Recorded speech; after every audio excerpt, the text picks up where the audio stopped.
সোনামার রান্নাঘর থেকে সকল বন্ধুকে জানাই স্বাগতম। আজ আমি নিয়ে এসেছি দুর্দান্ত স্বাদের বেসন দিয়ে বরফি রেসিপি। ভিডিওটি না টেনে দেখতে থাকুন আমি কিভাবে রেসিপিটি বানাচ্ছি। প্রথমে গ্যাসের ফ্লেম অন করে কড়াইতে হাফ কাপ ঘি দেব। ঘি গলে গেলে দিয়ে দেব 1 কাপ বেসন।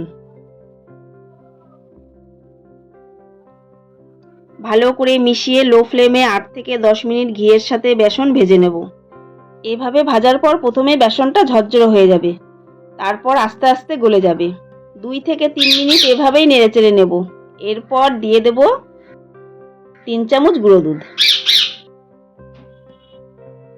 এবার বেসনের সাথে গুঁড়ো দুধ ভালো করে মিশিয়ে নেব।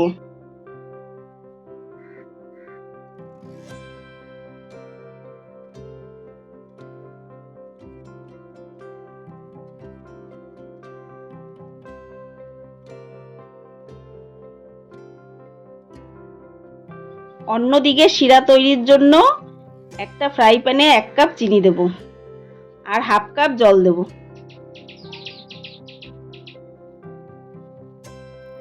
ফ্লেভারের জন্য দিয়ে দেব এলাচ গুঁড়ো।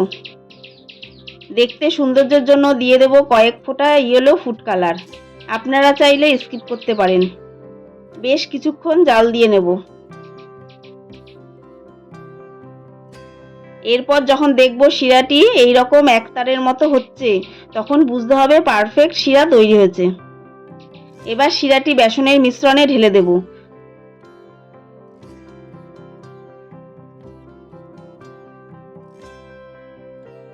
বেসনের মিশ্রণের সাথে শিরা ভালো করে মিশিয়ে নেব।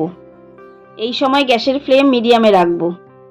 খুব বেশি রান্না করা যাবে না, তাহলে মিশ্রণটি ঠান্ডা হওয়ার পর কিন্তু ঝুরঝুরে হয়ে যাবে আর বরফি কিন্তু পারফেক্ট সেট হবে না।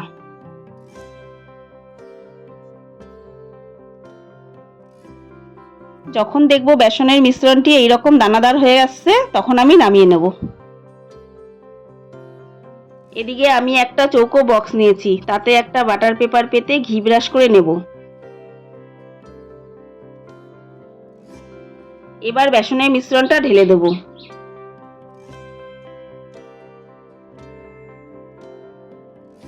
এরপর এইভাবে চেপে চেপে সেট করে নেব।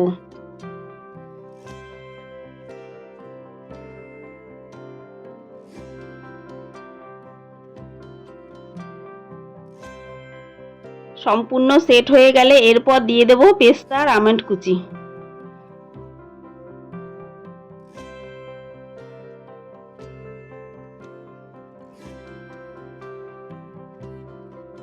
আবারও এইভাবে চেপে চেপে বসিয়ে সেট করে নেব।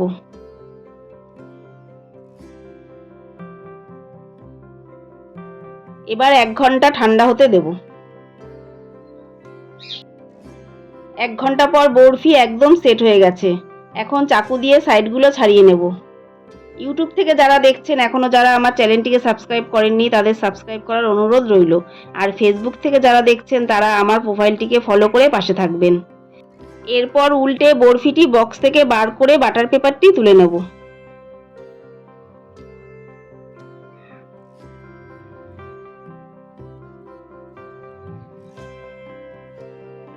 চাকু দিয়ে চৌকো শেপে এইভাবে কেটে নেব।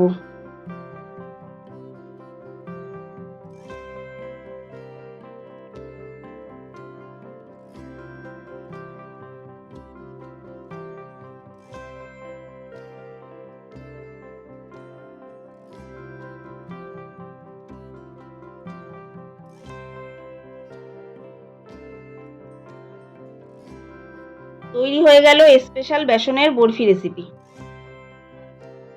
দেখুন বন্ধুরা কি সুন্দর তৈরি হয়েছে। খেতে এতটাই ভালো হয়েছে, আপনারা বাড়িতে এভাবে বানিয়ে সবার মন জয় করে নেবেন।